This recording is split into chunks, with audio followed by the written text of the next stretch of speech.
Hi everybody. Yesterday in Charlotte's Web, the animals were discussing what would be a good word for Charlotte to write on her web.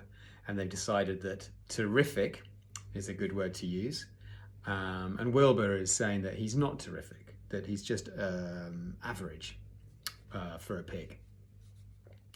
And and Charlotte has said that he's terrific as far as she's concerned. She's a good friend. Chapter 13, Good Progress. Far into the night, while the other creatures slept, Charlotte worked on her web.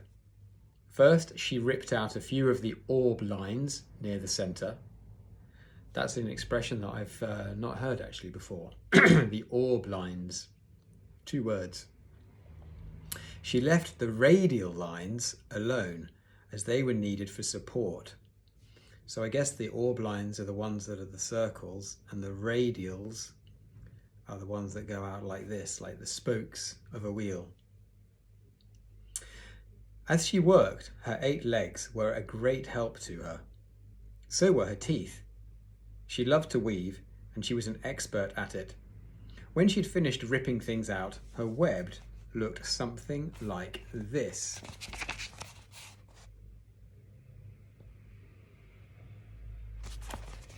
A spider can produce several kinds of thread. She uses a dry, tough thread for foundation lines, and she uses a sticky thread for snare lines, the ones that catch and hold insects. Charlotte decided to use her dry thread for writing the new message.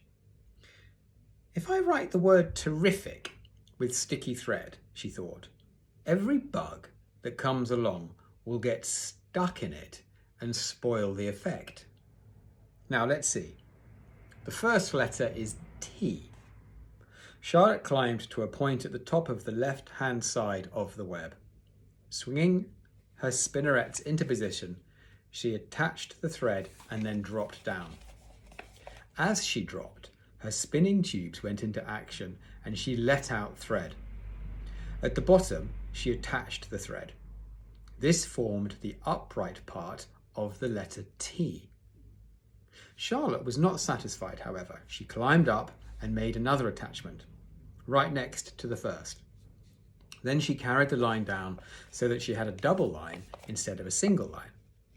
It will show up better if I make the whole thing with double lines. She climbed back up, moved over about an inch to the left, touched her spinnerets to the web, and then carried a line across to the right, forming the top of the T. And she repeated this, making it double. Her 8 legs were very busy helping. Now for the E. Charlotte got so interested in her work, she began to talk to herself, as though to cheer herself on. If you'd been sitting quietly in the barn cellar that evening, you would have heard something like this. Now for the R. Up we go. Attach, descend, pay out line, attach, descend, pay out line. Whoa, girl, steady now. Attach, climb, attach. Over to the right. Pay out line, attach. Now right and down and swing that loop and around. Now into the left. Attach, climb, repeat. Okay, easy. Keep those lines together. Now then, out and down for the leg of the R. Pay out line. Whoa, attach, ascend, repeat. Good girl. And so, talking to herself, the spider worked at her difficult task. When it was completed, she felt hungry. She ate a small bug that she'd been saving, and then she slept. Next morning, Wilbur arose and stood beneath the web. He breathed the morning air into his lungs. Drops of dew, catching the sun, made the web stand out clearly. When Lurvy arrived with breakfast, there was the handsome pig. And over him, woven neatly in block letters, was the word terrific. Another miracle. Lurvy rushed and called Mr. Zuckerman. Mr. Zuckerman rushed and called Mrs. Zuckerman. Mrs. Zuckerman ran to the phone and called the Arables. The Arables climbed into their truck and hurried over.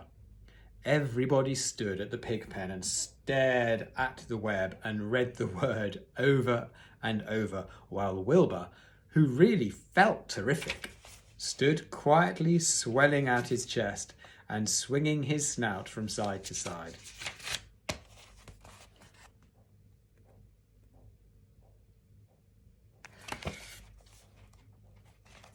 Terrific, breathed Zuckerman in joyful admiration. Edith, you better phone the reporter on the Weekly Chronicle and tell him what has happened. He'll want to know about this. He may want to bring a photographer. There isn't a pig in the whole state that is as terrific as our pig. The news spread.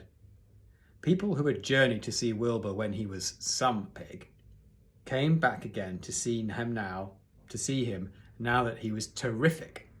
That afternoon, when Mr. Zuckerman went to milk the cows and clean out the tie-ups, he was still thinking about what a wondrous pig he owned. "Lurvy," he called, "there is to be no more cow manure thrown down into that pig pen. I have a terrific pig. I want that pig to have clean, bright straw every day for his bedding. Understand?" "Yes, sir," said Lurvy. "Furthermore," said Mr. Zuckerman, "I want you to start building a crate for Wilbur. I've decided to take the pig to the county fair on September the 6th. Make the crate large and paint it green with gold letters." "What will the letters say?" asked Lurvy. "They should say, Zuckerman's famous pig." Lurvy picked up a pitchfork and walked away to get some clean straw.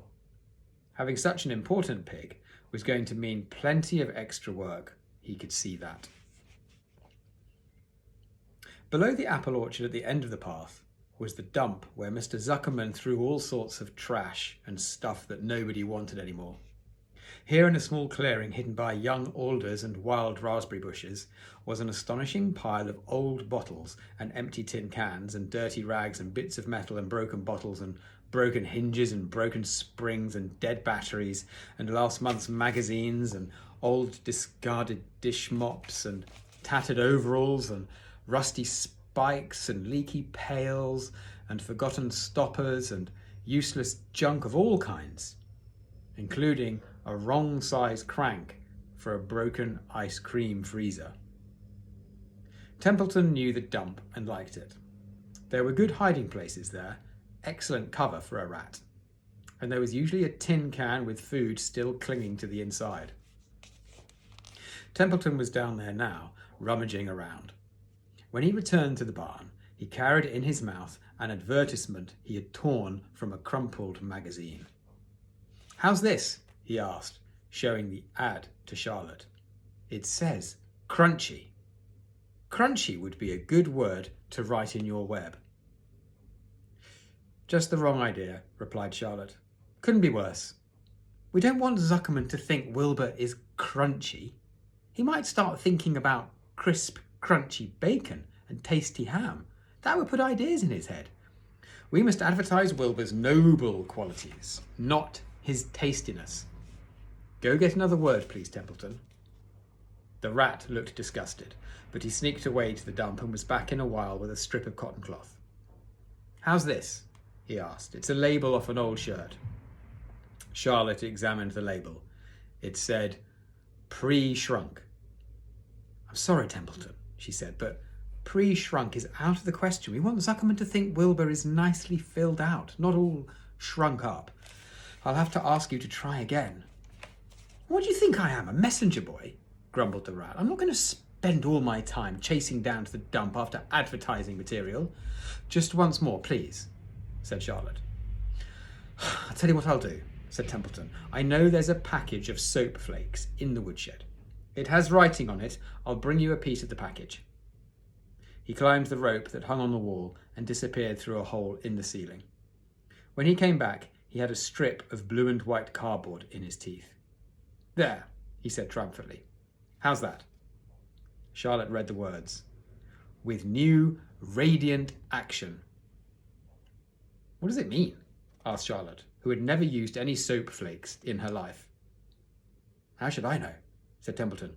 "You asked for words and I brought them. I suppose the next thing you'll want me to fetch is a dictionary." Together they studied the soap ad. "With new radiant action," repeated Charlotte slowly. "Wilbur," she called. Wilbur, who was asleep in the straw, jumped up. Run around, commanded Charlotte. I want to see you in action, to see if you are radiant. Wilbur raced to the end of his yard. Now back again, faster, said Charlotte. Wilbur galloped back. His skin shone. His tail had a fine, tight curl in it. Jump into the air, cried Charlotte. Wilbur jumped as high as he could. Keep your knees straight and touch the ground with your ears, called Charlotte. Wilbur obeyed. Do a backflip with a half twist in it, cried Charlotte. Wilbur went over backwards, writhing and twisting as he went. Okay, Wilbur, said Charlotte. You can go back to sleep. Okay, Templeton. The soapad. Will do, I guess. I'm not sure Wilbur's action is exactly radiant, but it is interesting. Actually, said Wilbur, I feel radiant. End of part 1.